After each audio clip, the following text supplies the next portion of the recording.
Hey, I know it's the third time I've made a video about this concept, but I love it so much that I thought I would add some examples. Earlier this year, I had a landlord who I was planning to move to another city, and I could see she got really, really tensed up while we were talking. And all of a sudden, she blurted out that the room wasn't ready. Could you just give me one day? And what had happened was she was trying to use body language at the beginning, and when that didn't work, she blurted out really loudly, just give me one day. And as soon as she said it, I wasn't upset about the fact that I needed to wait one day. I was more upset at the past that I didn't speak out when I needed to.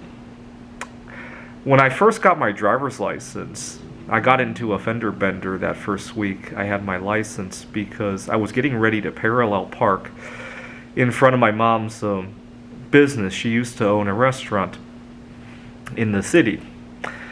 And I pulled into the street where I was going to parallel park.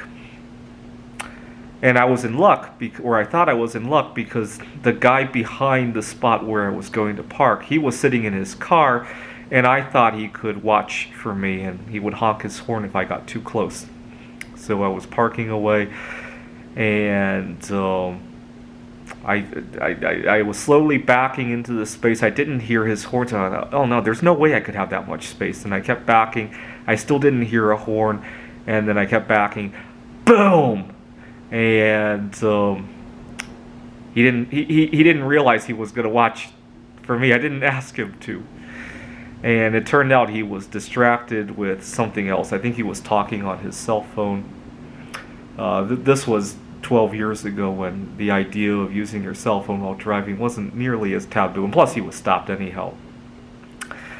And fortunately, there was not much damage. I talked to his parents, and they were okay with it. The car was many years old, and it turned out okay.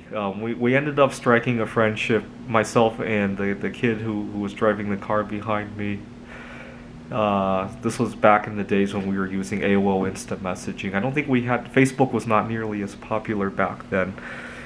I had a situation a few years ago where I burned some food because I was using a shared kitchen just like here, and my roommate needed to use the kitchen for something else, and I stepped away.